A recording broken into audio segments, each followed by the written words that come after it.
बिस्मिल्लाहिर्रहमानिर्रहीम। अस्सलाम वालेकुम नाज़रीन। सबसे पहले जो इम्पोर्टेंट अपडेट आपके साथ शेयर करते हैं ना, वो आज सुप्रीम कोर्ट ने फ़ौजी अदालतों में कि जो है मुल्ज़मान के मतलब एक फ़ैसला जारी करने के अहकामात दे दिए, मशरूत इजाज़त दे दी है। वो क्या तफ़सीलात हैं वो शेयर करते हैं।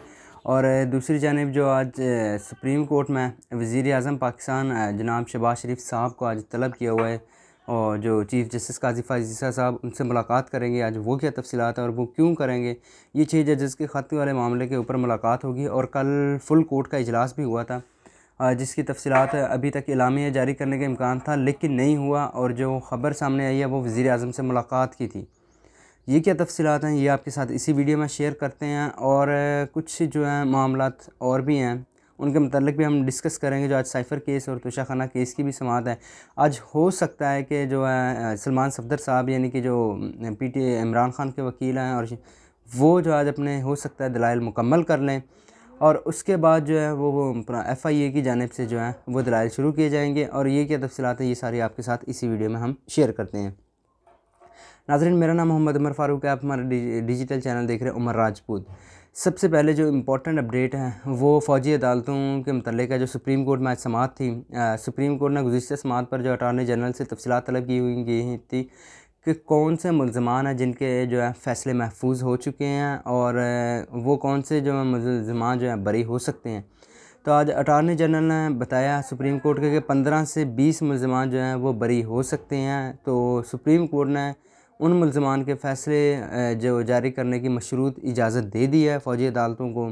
और याद रहे ये वही फ़ौजी अदालतें हैं जो 9 मई का वाक़या सानया 9 मई हुआ था, और उस पर जो है काफ़ी जो कोर कमांडर हाउस में भी हमला किया गया था, लाहौर जो था यानी कि जिन्ना हाउस वहाँ। तो फिर जो मुल्ज़मान तहवील में थे और फिर उनको फ़ौजी अदालतों के हवाले किया गया।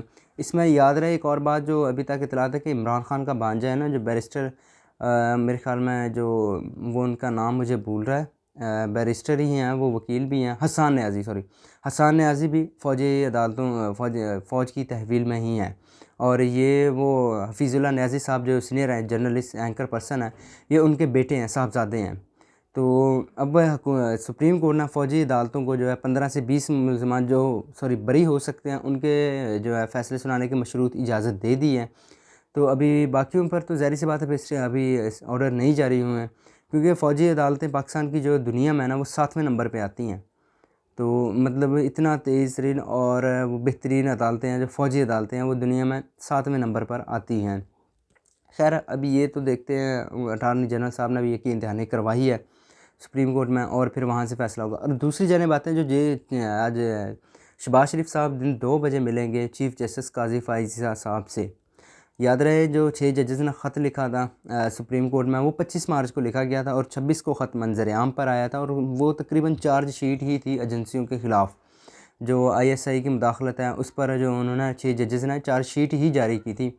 तो उसमें उन्होंने पूरे वाक़यात जितने हुए हैं सारे, फिर एक इमरान खान का जो वो टेरियन वाइट की वाला केस था उसका भी ज़िक्र किया गया। और उसमें जो है एक जज के कमरे से खुफिया कैमरे बरामद हुए, जो खुफिया कैमरे लगे हुए थे वो उसका भी तफ़सीलात, और एक जज के जो ब्रदर इन लॉ थे उन पर जो तशद्दुद हुआ वो भी उन्होंने अटैच किया। और फिर उन्होंने ये भी बताया कि हमने जो है chief justice Islamabad high court Aamir Farooq साहब को भी इस चीज़ के बारे में बार बार आगाह किया, लेकिन वहाँ से भी कुछ जो आमिर फ़ारूक साहब थे उन्होंने कहा कि मेरी DGC से बात हो गई, कि उन्होंने कहा कि दोबारा हमारे बंदे जो हैं वो मुदाखलत नहीं करेंगे। फिर लास्ट टाइम जो है चीफ़ जस्टिस उमर अता बंदयाल साहब, उनसे भी मुलाकात की थी कुछ जजेज़ ने। तो ये सारा सिनेरियो था। आज जो वज़ीर आज़म को तलब किया गया, देखिए सुप्रीम जुडिशल काउंसिल जो है ना, वो है जजेस के ख़िलाफ़ शिकायत का इदारा। अब वहाँ किसी जज के ख़िलाफ़ अगर शिकायत जाती है तो वो जजेस के ख़िलाफ़ जो कोड ऑफ कंडक्ट या अगर मिसकंडक्ट का मर्तकब होता है तो उसको सज़ा देती है सुप्रीम जुडिशल काउंसिल है वो। हाँ, जजेस ने जो मुतालबा किया है ना, वो जजेस का कन्वोकेशन बुलवाने का है, कन्वेंशन बुलवाने का मुतालबा किया है कि उसमें तमाम जजेस मौजूद हों, उनसे भी पूछा जाए उनके साथ क्या है। फिर और सुप्रीम जुडिशल काउंसिल से एक राय तलब की है कि अगर उनको पर कोई प्रेशराइज़ करता है, कोई चीज़ करता है, तो फिर वो उसमें क्या आगे जो है वो अपना उसके ख़िलाफ़ कार्रवाई करें। तो ये राय तलब की है जजेज़ ने भी सुप्रीम जुडिशल काउंसिल से। और इसमें एक चीज़ का और भी ज़िक्र है, जो इंसदाद दहशतगर्दी की अदालत के जज थे, उन्हें जब एक सेक्टर कमांडर के घर बुलाया गया, तो ये हामिद मीर साहब ने भी रात रिपोर्ट किया है। तो वो नहीं गए तो उनको ओएसडी बना दिया गया और वापस लाहौर भेज दिया गया। ये हामिद वहीद साहब ने भी रात रिपोर्ट किया और उस लेटर में भी था। तो ये सारी चीज़ें थी और इस पर जो है आज वज़ीर आज़म को तलब कर लिया गया, क्योंकि आईएसआई जो है वो वज़ीर आज़म के अंडर ही है, वो एग्जेक्टिव है। तो इस वजह से वो एग्जेक्टिव के जो सरबराह हैं वो वज़ीर आज़म पी होते हैं। तो इस वजह से ज़ाहिर सी बात है फिर उनसे बात की जाएगी। अब अभी तक तो इत्तलात आ रही हैं जो भी कि वज़ीर आज़म की मुलाकात दिन 2 बजे होगी काजी फ़ैज़ल साहब से उनके चैम्बर में।